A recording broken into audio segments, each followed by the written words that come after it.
Allergologie, partie 1. 1. Rappel, classification des maladies allergiques. Définition. Atopie signifie le risque génétique. La sensibilisation est la production d'anticorps vis-à-vis d'un antigène ou d'un allergène. Une allergie est un risque génétique associé à une sensibilisation et à des symptômes. Un antigène, c'est tout élément capable d'induire une réponse cellulaire spécifique. Un allergène est un antigène spécifique qui mène à une réponse Th2 qui mène à une production d'immunoglobuline E ou IgE. Elle ne peut se produire que s'il y a atopie. Biochimiquement, un allergène est quasi toujours une protéine, possible que ce soit des saccharides, de poids moléculaire entre 1500 et 250 000 Dalton.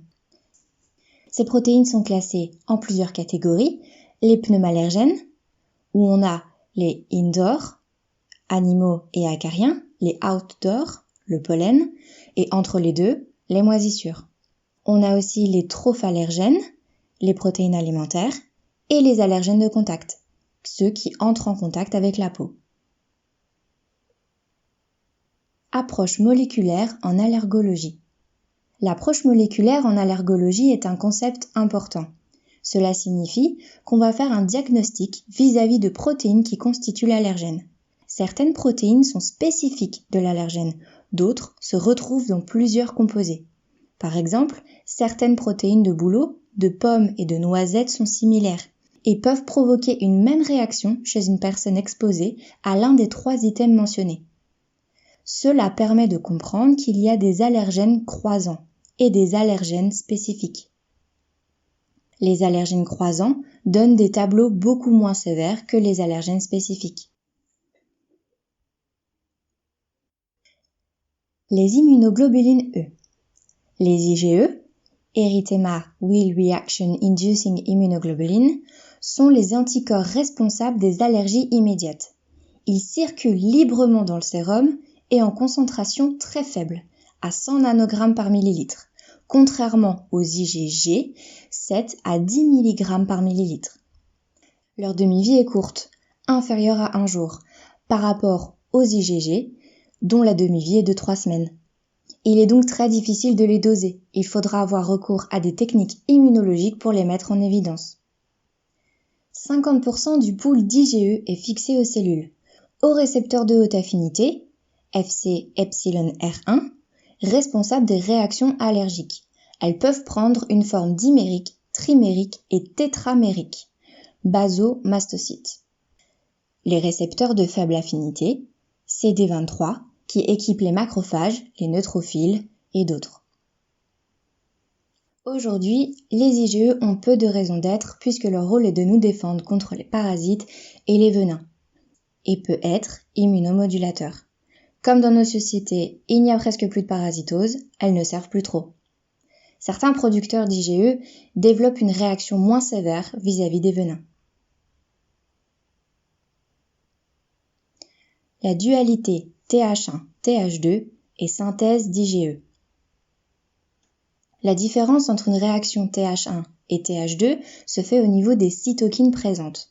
Aujourd'hui, il y a une explosion de traitements pour cibler ces cytokines. Les anti-interleukine 5, utilisés dans l'asthme, remboursés dans certaines conditions. Les anti-interleukine 4 et 13, très prochainement. Les récepteurs interleukine 4 et 13 sont très proches dans leur forme. Anti-TNF utilisés dans les maladies rhumatismales, ne concernent pas les maladies allergiques. Et les IgE spécifiques, aujourd'hui nous avons des biothérapies anti-IgE. L'omalizumab, utilisé en Belgique depuis 14 ans, traitement de routine, mais qui est très coûteux. Conflit allergène IgE. L'IgE se fixe au mastocyte avec un récepteur de haute affinité, le Fc epsilon R1. Puis, l'allergène se fixe à l'IgE. La réaction est dimérique.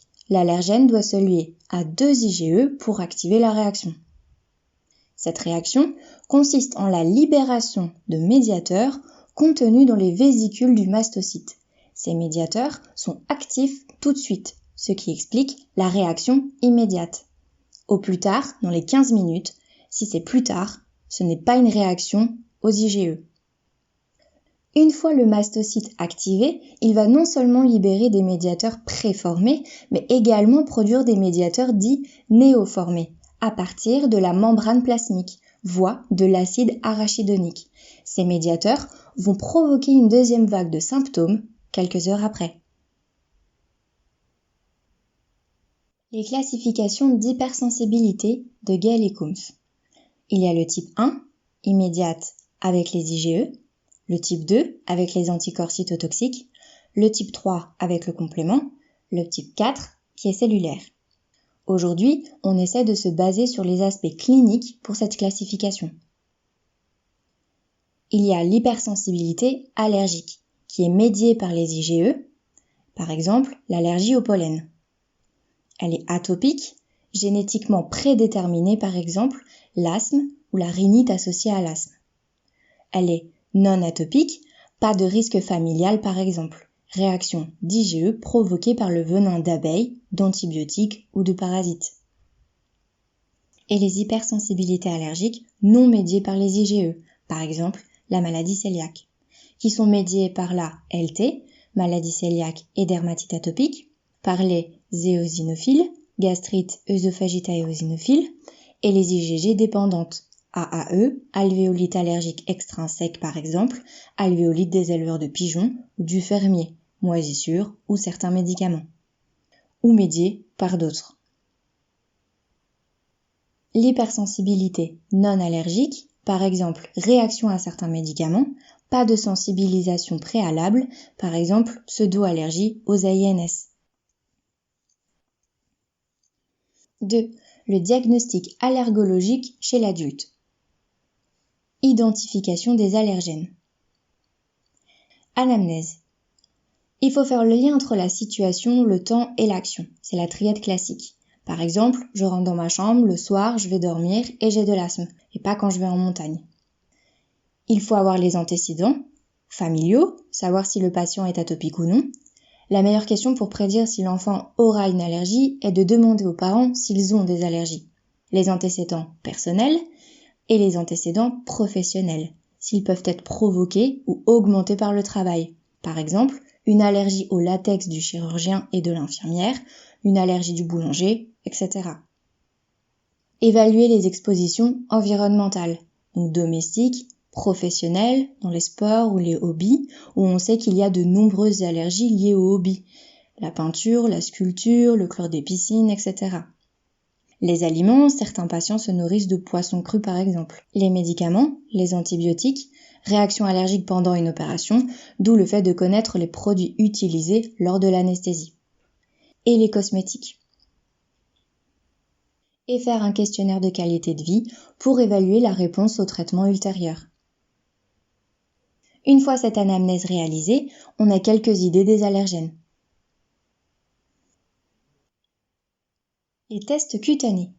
On introduit en surface de la peau l'extrait allergénique et on va regarder si une réaction se développe rapidement.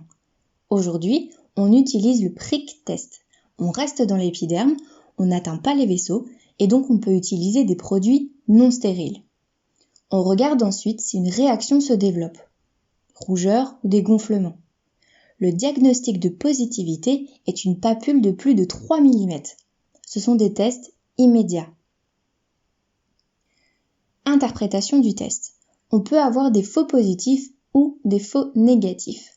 Les deux principales conditions sont, dans le cas du faux négatif, la prise d'un médicament qui bloque la réaction, comme un antihistaminique, dans les 5 jours qui précèdent. Pour vérifier, on utilise comme témoin positif une injection sous-cutanée d'histamine. S'il y a réaction, il n'a pas pris d'antihistaminique. Sinon, il en a pris et le reste du test sera négatif. Dans le cas des faux positifs, on a un dermographisme chez 5% de la population saine. Il y a une réaction exagérée de la peau à des réactions mécaniques. Tout va réagir, même le témoin négatif, qui est une injection de solvant uniquement. Imaginons que le témoin positif est positif le négatif est négatif, et le patient réagit avec une papule de plus de 3 cm avec de l'arachide chez un enfant de moins de 2 ans. Il ne faut pas instaurer des régimes drastiques. Il faut demander aux parents s'il a une réaction en mangeant des cacahuètes. Si les parents disent non, cela veut dire que l'enfant est sensibilisé, mais pas allergique. Les avantages du test cutané sont qu'il est facile, rapide, pas cher, pas de limite d'âge et les extraits standardisés sont produits par des firmes ou bien on utilise les aliments eux-mêmes. Test avec des aliments natifs, prick to prick, on pique dans l'aliment puis dans la peau du patient. Puisque c'est dans l'épiderme, il n'y a pas besoin d'être stérile. Quels sont les allergènes principaux?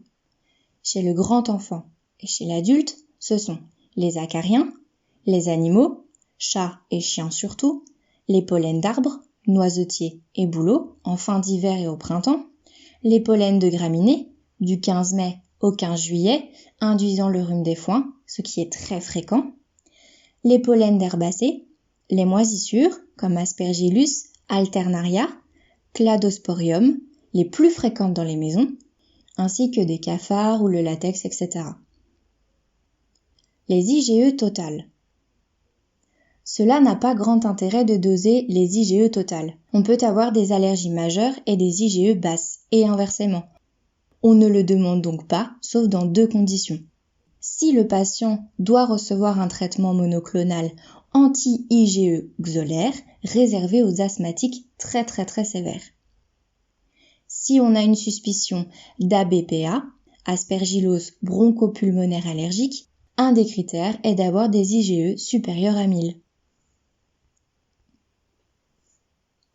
Les IgE spécifiques, pas en première intention. On le fait seulement si il y a discordance entre l'anamnèse et les tests cutanés. Les tests cutanés sont peu sensibles pour les animaux. Si les tests cutanés sont ininterprétables et ou contre-indiqués, par exemple si le patient est dermographique, ou pour les aptènes, molécules de petit poids moléculaire capables de produire une réaction si elle est couplée à une protéine de l'organisme. Il n'est pas recommandé de doser les IgG spécifiques d'allergènes dans l'asthme, sauf si il y a une allergie à l'isocyanate, TDI, ou un suivi de l'immunothérapie, IT. Ce sont des situations très peu courantes. Test de provocation.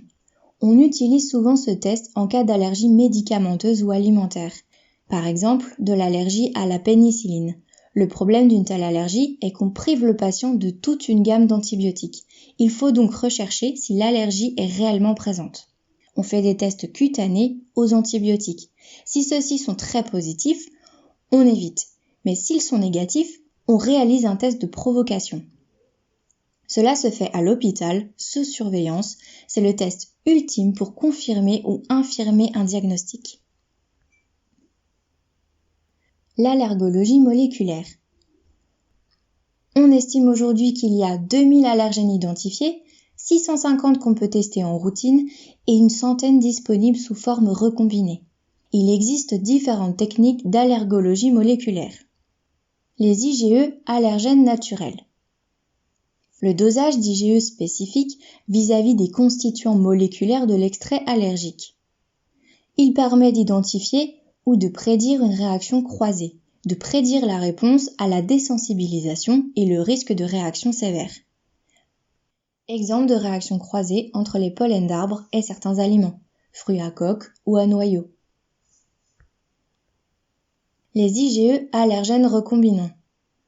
Pour identifier les IgE et les doser, on va faire appel à une technique de biologie moléculaire qui consiste à reconstituer la protéine en fabriquant un allergène recombinant. Pour les nommer, on leur donne une nomenclature sur base du genre, de l'espèce et un numéro qui correspond à l'ordre d'identification dans le temps de l'allergène. Par exemple, FELD1, Felix, c'est le genre, Domesticus est l'espèce. 1, numéro attribué à l'albumine de salive du chat. Le CAP-ISAC, Immunosolid Phase Allergen Chip. Il existe une autre technique en cours de développement, le CAP-ISAC, qui est un microarray. On prend le sérum du patient, on le place sur la microplaque. S'il contient des anticorps spécifiques, ils se fixeront dans les puits qui contiennent l'allergène et on pourra les révéler. Aujourd'hui, ce n'est que du domaine de la recherche, mais probablement que dans quelques années, ce sera utile à la clinique. Évaluer le type et le risque de réaction. Selon que le patient est sensibilisé à une protéine donnée, on pourra prédire le risque d'une réaction sévère. Par exemple, ARA-H 1, 2, 3, 8, 9, qui sont des protéines de cacahuètes. Si le patient est allergique à ARA-H8, il y a peu de risques. S'il est allergique à ARA-H 1, 2 ou 3, il y a beaucoup de risques. Qu'est-ce qui fait la dangerosité d'une protéine ? C'est sa labilité, c'est-à-dire sa stabilité structurelle. Au plus une protéine est stable, au plus elle va être associée à un risque important. Exemple de l'allergie aux pommes. Dans une pomme, certains allergènes sont modifiés par la température et d'autres pas. Par exemple, si le patient mange une pomme froide, dans les deux cas, il y aura une réaction.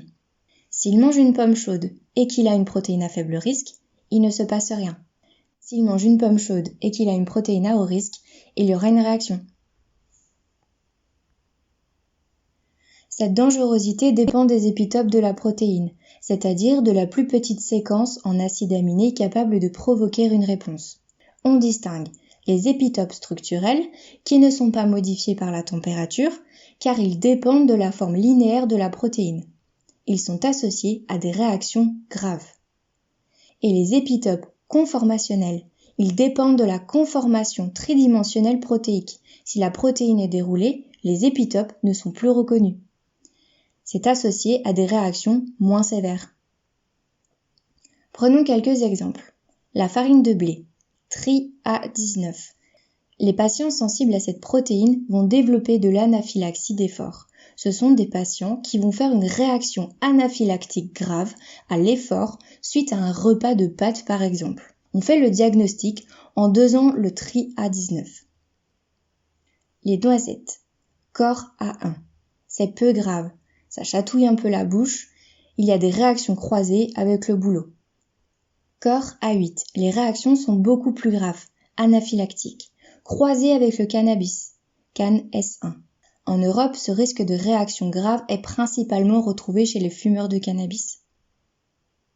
Les rosacées, PRU-P1, les symptômes oraux, PRU-P3, plus graves. L'œuf, GAL-D1, les crustacés, la tropomyosine, retrouvée dans tous les animaux à carapace, croisement entre crustacés, cafards et acariens. Les animaux, FELD1 chez le chat, CAN F5, asthme sévère au chien. Les acariens, DER-P1, on utilise le test pour prédire la réponse à la désensibilisation. Il y a de bonnes chances de réussite d'une désensibilisation si le patient est allergique à cette protéine. Les cacahuètes, ARA-H 1, 2, 3, haut risque, ARA-H 8, peu de risque. Immunothérapie, intérêt de l'allergologie moléculaire.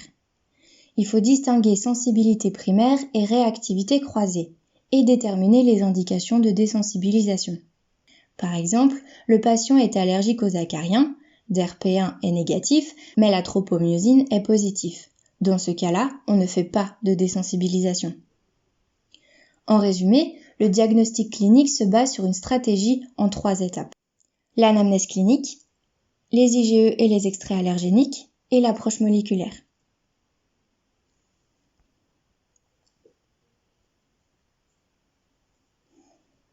« 3.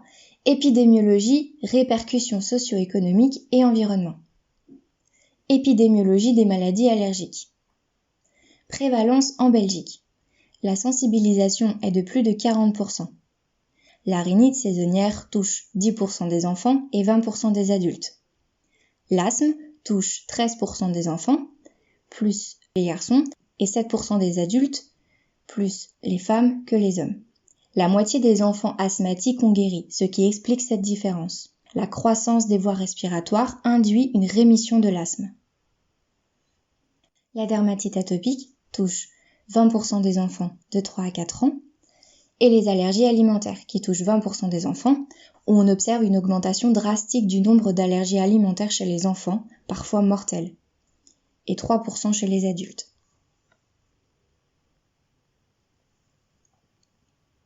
Épidémiologie de l'asthme. Dans le monde, 300 millions d'asthmatiques, avec une mortalité faible, 1 sur 250, mais la morbidité est importante. Il y a des coûts directs, avec les urgences, l'hospitalisation, etc. et indirects, via les absences au travail. 5 à 10% des asthmatiques sont non contrôlés. Il existe une très grande variabilité de prévalence dans l'asthme, qui dépend du statut socio-économique du pays. Au plus ce statut est élevé, au plus la prévalence d'asthme est élevée. Au niveau mondial, l'augmentation dans la plupart des pays, mais dans plusieurs pays, il y a un plateau depuis 10 ans. La morbidité. Pour la mesurer, on regarde le nombre d'admissions à l'hôpital. Souvent, c'est associé à la prévalence. La mortalité. Entre 1960 et 1970, il y a eu une augmentation de la mortalité, qui peut s'expliquer par une utilisation de bêta-mimétiques non spécifiques. Ceci provoque un relâchement des bronches, mais ont pour effet secondaire d'activer les récepteurs bêta-1 du cœur, ce qui provoquait des arythmies. À partir de 1985, il y a eu diminution de la mortalité grâce au traitement par corticostéroïdes inhalés. Aujourd'hui, la mortalité par asthme concerne presque uniquement les patients de plus de 65 ans. Rôle des modifications du mode de vie. L'asthme est lié au mode de vie. Infections, nutritionnelles et parasitaires. En Europe, il y a plusieurs facteurs qui ont augmenté la prévalence de l'asthme. L'isolation des bâtiments, qui favorise les moisissures, équiper les habitations avec des plantes, les animaux de compagnie, parfois exotiques, les polluants intérieurs, les sprays, les parfums, l'encens, les habitudes alimentaires et la disparition des parasitoses. On pense que cette disparition est proportionnelle à une émergence d'allergie, et les piqûres de tiques. Explication de l'augmentation de la prévalence d'allergies. Certains parasites sont des facteurs de protection. La défense vis-à-vis des helminthes se fait par une réaction IgE et éosinophile. Avant, les bons producteurs d'IgE avaient plus de chances de survie que les mauvais producteurs. Cependant, aujourd'hui, en Europe, il n'y a plus de parasitose et les bons producteurs d'IgE ne sont plus adaptés et sont plutôt défavorisés. Hypothèse de l'hygiène. Trop d'hygiène favorise les allergies. À la naissance, le nourrisson est stérile, son intestin est stérile et il va se coloniser par des bactéries lors du passage au travers du vagin maternel, l'environnement, etc. Si un enfant naît par césarienne, il aura beaucoup moins de bactéries. Cette diminution de colonisation microbienne est responsable de l'augmentation de la prévalence d'allergies. Cela s'explique par le fait que la rencontre entre l'antigène microbien et le système immunitaire oriente vers une réaction TH1, tandis que, s'il n'y a pas de microbes, on a une orientation vers TH2.